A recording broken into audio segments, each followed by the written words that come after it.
오늘 주일은 주신 말씀 출애굽기 32장 7절 말씀을 갖고 변하지 않으면 변질된다 하는 제목으로 하나님의 말씀을 전하도록 하겠습니다. 세계적인 천재 물리학자인 아인슈타인 박사가 그런 얘기를 했습니다. 사람의 악한 성질을 바꾸는 것보다 플루토늄의 성질을 바꾸는 것이 더 쉽다, 그런 얘기를 했어요. 여러분, 물리학자에게 있어서는 한 물체가 가지고 있는 원소는 불변한다는 원칙이 있습니다. 우리 주변에 많은 그 원소 물체들이 있는데 그것은 변하지 않기 때문에 원소라고 이름이 붙여지게 되고, 그 변하지 않는 특성을 기초로 해서 새로운 물질들을 만들어냅니다. 그 중에 하나가 플루토늄이죠. 이 플루토늄에 변하지 않는 성질인데 그것은 핵분열한다는 성질입니다. 그래서 그걸 이용해서 만들어진 게 원자 폭탄 아닙니까? 불변하는 원소, 그거는 절대로 변하지 않는 건데 그것도 변화시킬 수 있다는 거예요. 근데 그거보다 더 변하기 어려운 것이 사람들이다. 사람의 생각이 변화되는 게 참 쉽지 않아요. 사람의 마음이 변하는 일이 참 쉽지 않습니다. 얼마나 어려운지, 사람의 악한 성질이 변화되는 것보다 차라리 불변의 법칙에 있는 그 원소 플루토늄이 변하는 게 더 쉽다, 그렇게 표현을 한 거죠. 여러분, 우리들이 하나님을 알게 되면 변화가 일어납니다. 옛사람에서 새사람으로, 또 세상을 추구하던 우리들이 하늘을 추구하고 영원한 것을 바라보는 사람으로 변화가 일어납니다. 하나님은 이런 변화를 기대하시고 우리를 세상으로부터 빼어내시는 거죠. 우리들의 이런 변화를 이룰 수만 있다고 하면 하나님은 모든 걸 다 값을 지불하고도 그렇게 하시겠다는 거예요. 그래서 하나님이 하신 일이 있는데 그게 뭡니까?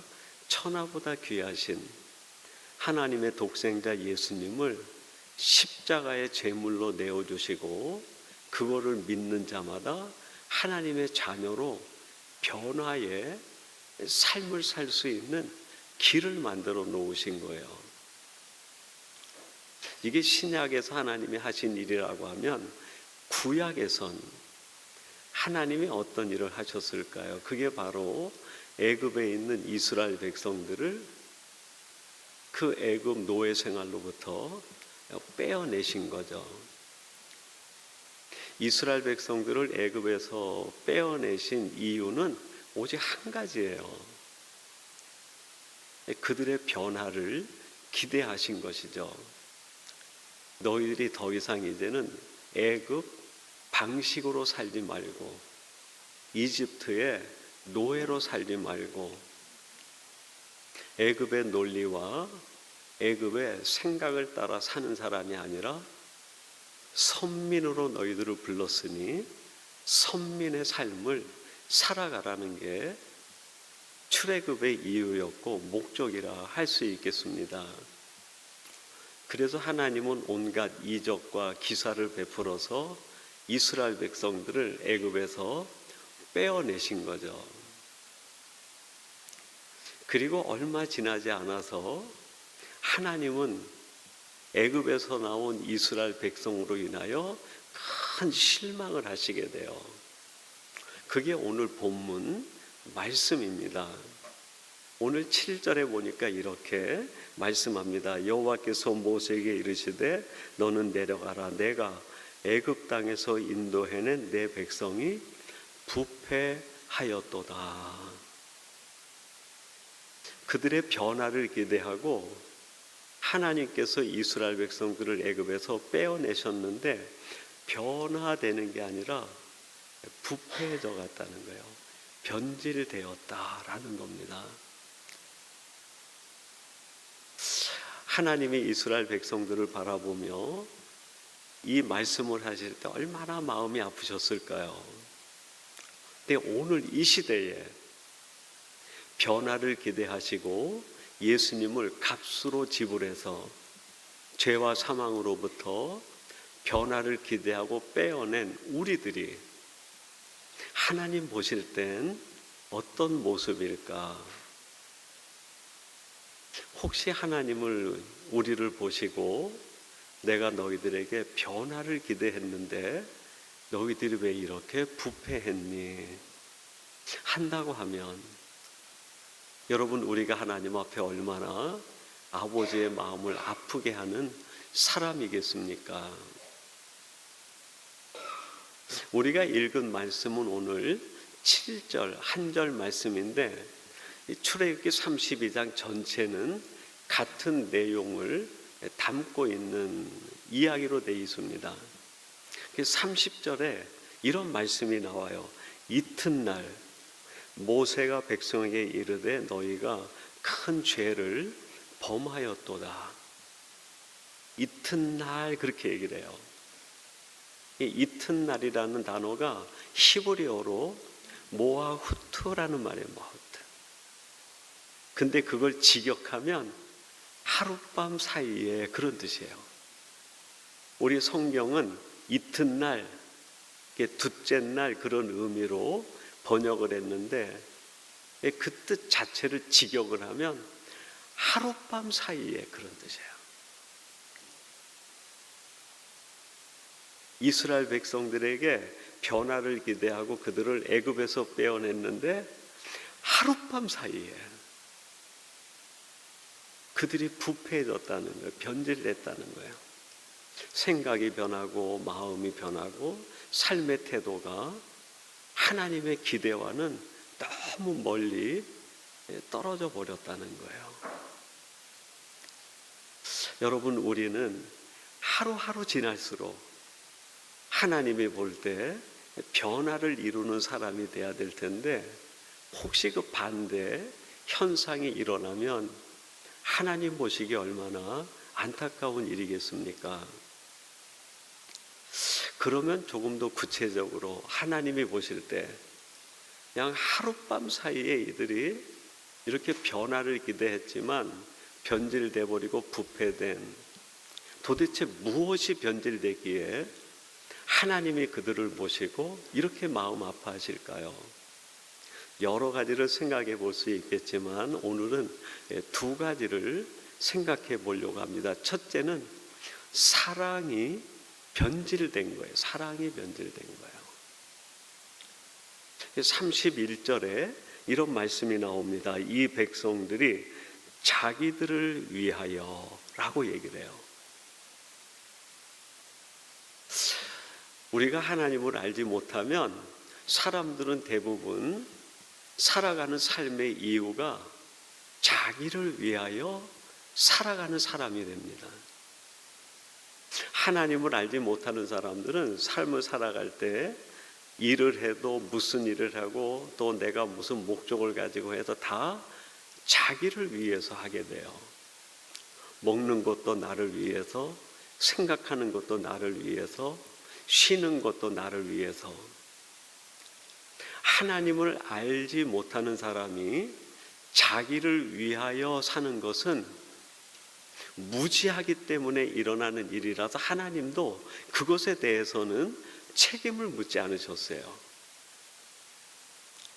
그래서 성경에 보면 그들이 잘못했을 때 그들이 무지했기 때문이다 말씀하시고 그걸 깨우쳐 주십니다.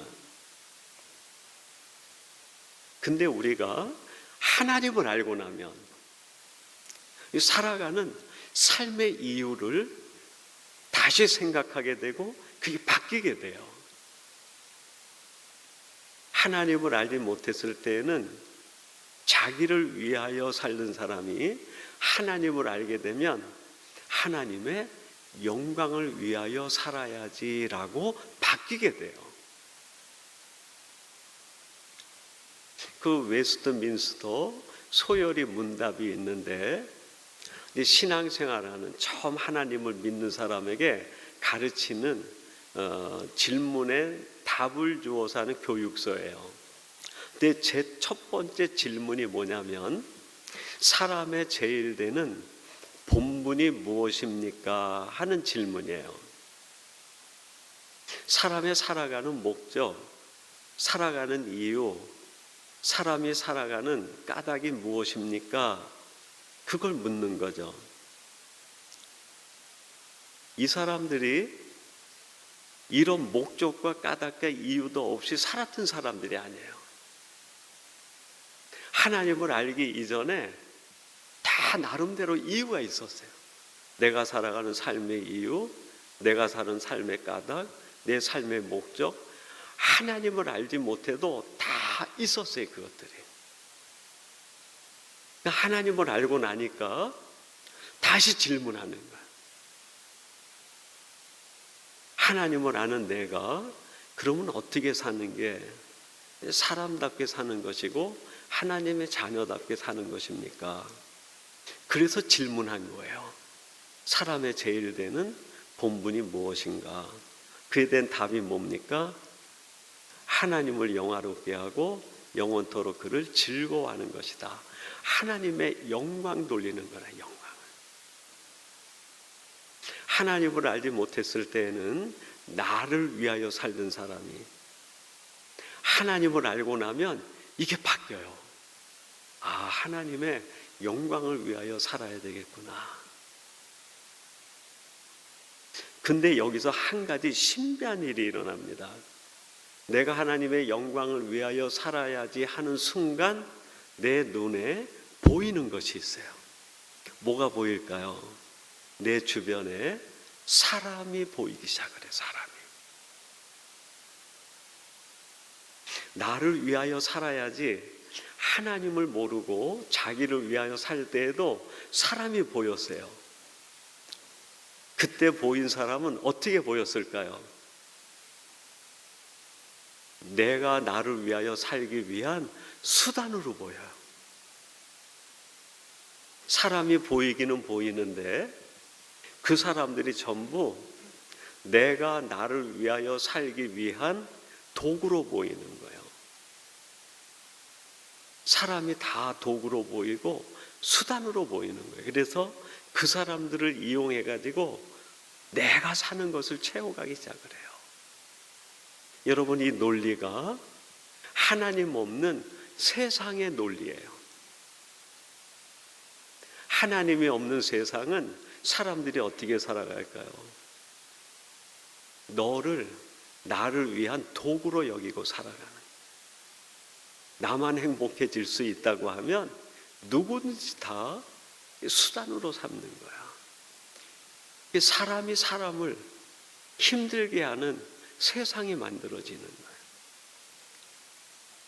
근데 하나님을 알고 나면 하나님의 영광을 위하여 살아야지 하는 것이 느껴짐과 동시에 사람이 보이는데 그 사람이 어떻게 보일까요? 사랑의 대상으로 보여요. 전에는 나를 위한 도구나 수단으로 느껴졌는데 하나님 앞에 영광을 돌리고 살아야지라고 마음에 깊이 깨닫는 순간에 내 옆에 있는 사람들이 얼마나 사랑스러워지는지 몰라요. 그 사람들한테 내가 뭘 해줄 수 있을까? 내가 뭘 할 수 있을까? 어떻게 섬길 수 있을까? 내가 어떻게 더 많이 사랑할 수 있을까? 이게 바뀌게 돼요. 우리가 하나님을 알고 나면 늘 듣는 이야기 중에 하나가 하나님의 영광을 위하여 살아야 됩니다 하는 얘기를 들어요. 근데 그게 얼마나 추상적입니까? 하나님의 영광을 위해 내가 뭘 해야 되는지, 어떻게 해야 되는지 그게 너무 추상적이에요.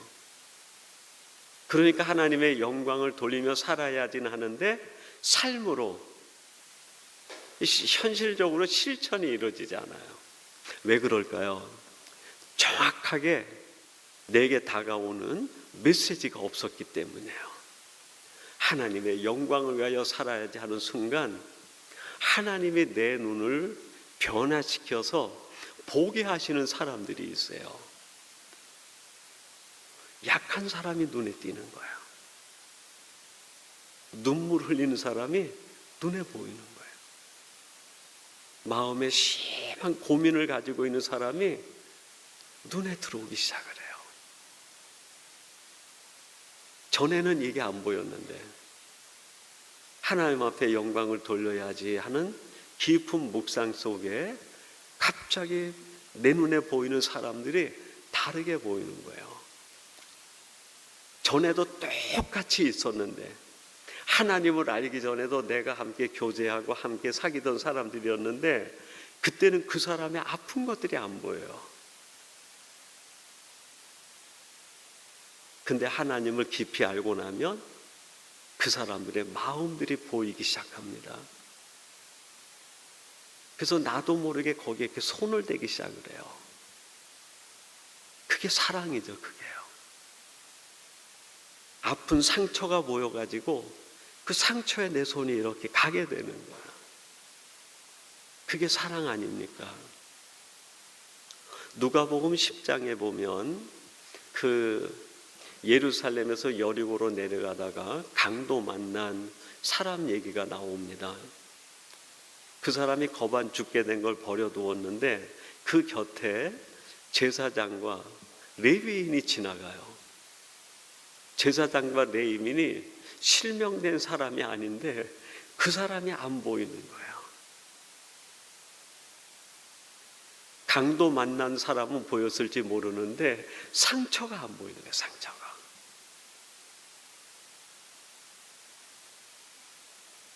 마음에 뭐가 없었던 걸까요?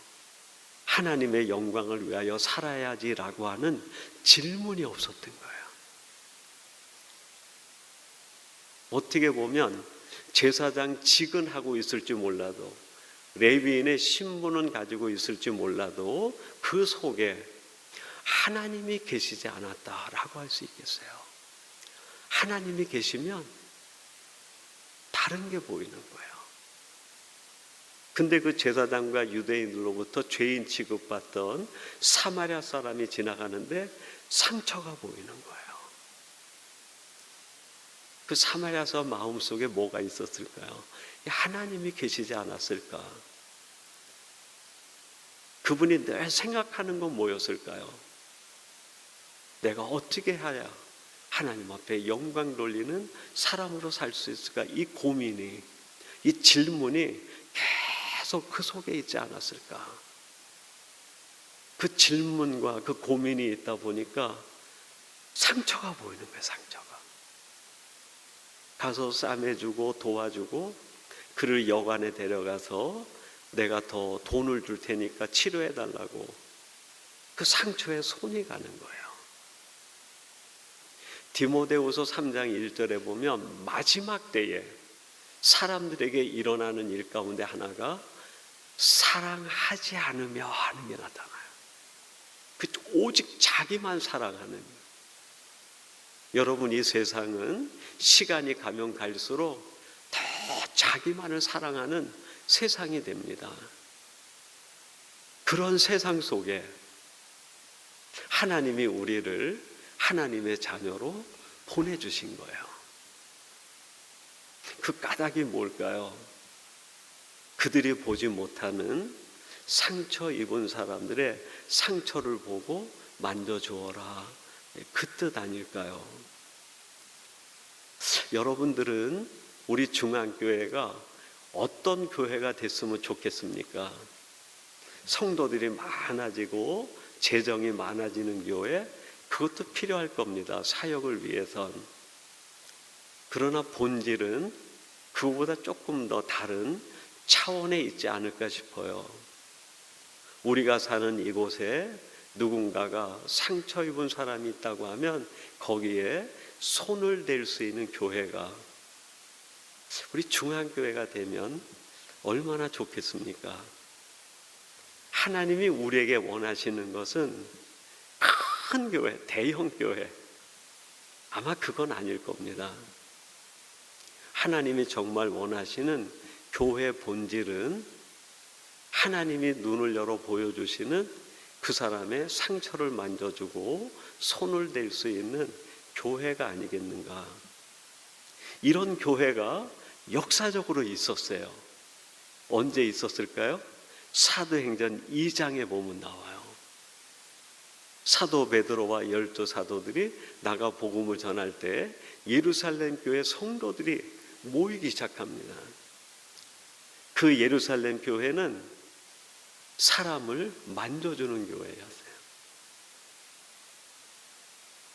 그래서 할 수 있는 한 사람들의 마음을 살피고 상처를 만져주고 그들에게 할 수 있는 사랑을 현실적으로 베푸는 교회였습니다. 하나님이 애굽에서 이스라엘 백성들을 빼어내신 이유는 여기에 있었어요. 너희들이 이제 제사장 나라가 돼서 그 누군가가 아파하고 울고 있는 사람이 있으면 만져주는 사랑의 사람이 됐으면 좋겠다. 근데 그게 변질돼 버린 거예요. 오직 자기만 보는 거예요. 오늘 예배하는 저와 여러분들은 나를 위하여 사는 자가 아니라 하나님의 영광을 어떻게 돌릴까 하는 깊은 묵상 속에서 하나님이 보여주신 내 눈에 보이는 그 한 사람, 그 한 사람은 진실로 사랑하며 살아갈 수 있는 우리가 되시고 우리 중앙교회가 되기를 주님의 이름으로 축원합니다. 그리고 두 번째는 하나님이 이스라엘 백성들을 보고 부패하였다라고 할 때 뭐가 변질이 된 건가요? 목적이 변질된 거예요. 목적이. 오늘 본문 말씀 7절인데 그 6절에 보면 이런 말씀이 나옵니다. 백성이 앉아서 먹고 마시며 일어나서 뛰놀더라.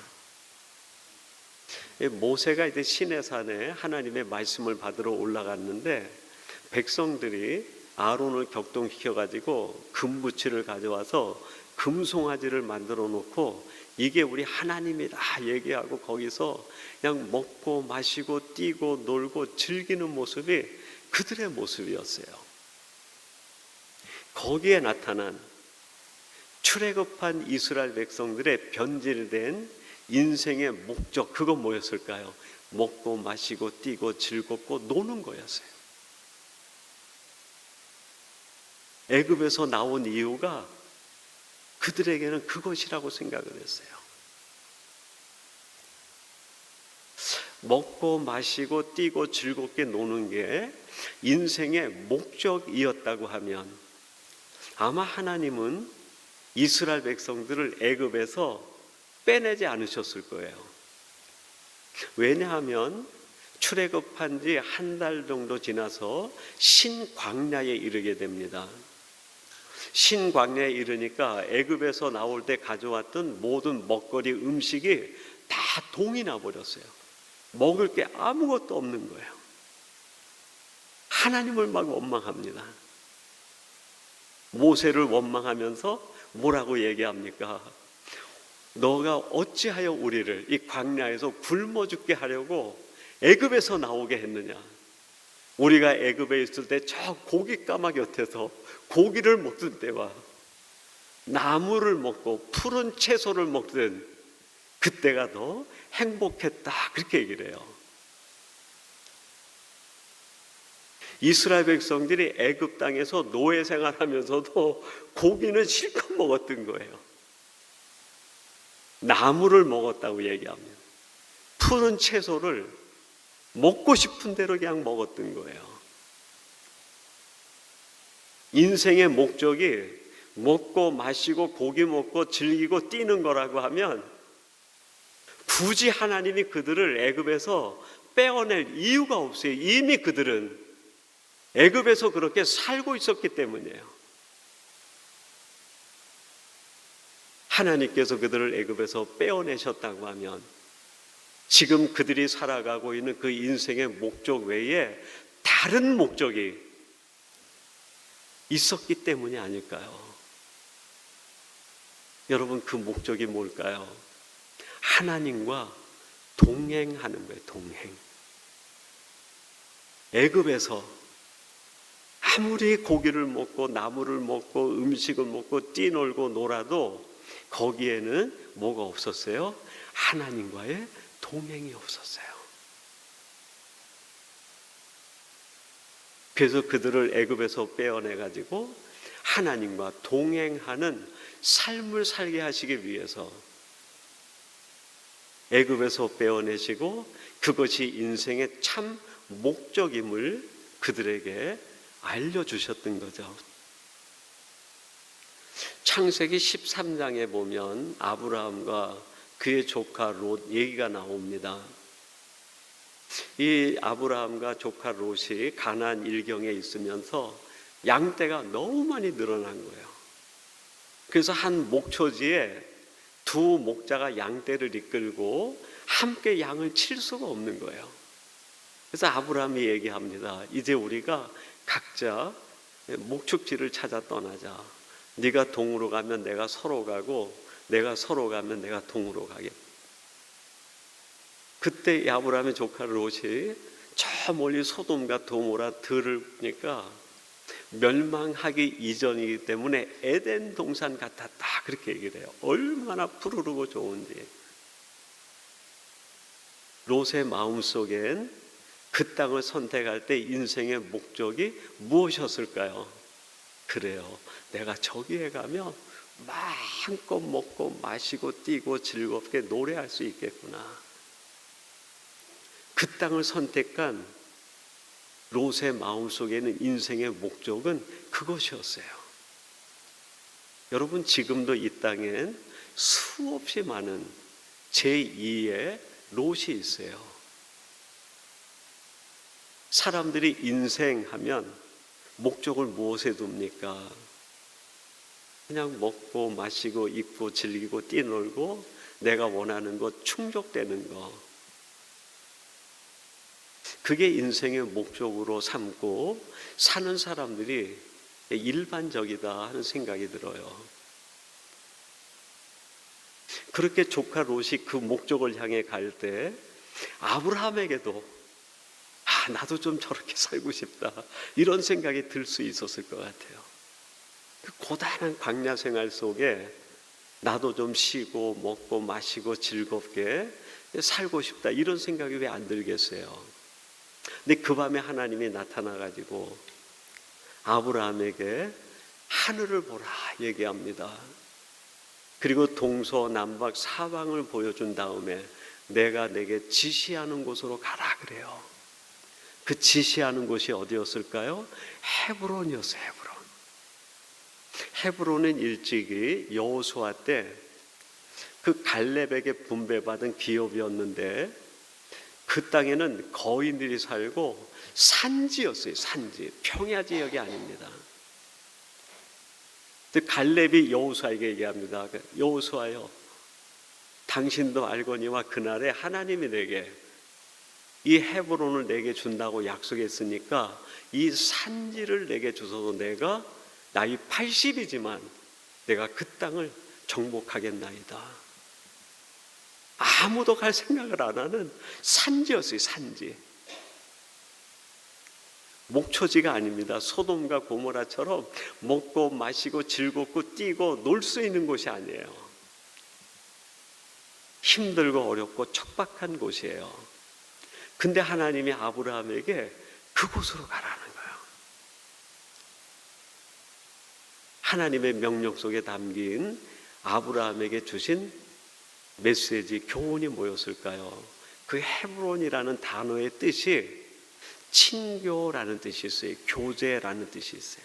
함께한다, 동행한다, 그런 뜻이 있어요.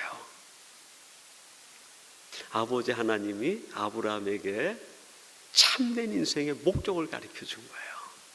세상 사람들이 전부 먹고 마시고 뛰고 즐거워하는 그 목적을 향해 가는데 신앙의 목적은 그게 아니라는 거예요.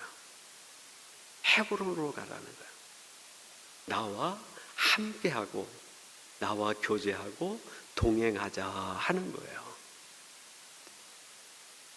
여러분, 하나님이 우리를 예수님을 믿게 해서 구원으로 초대하신 까닭은 여러 가지가 있겠지만 오늘 출애굽기 말씀을 통해서 보면 두 가지를 우리가 깨달을 수 있겠습니다.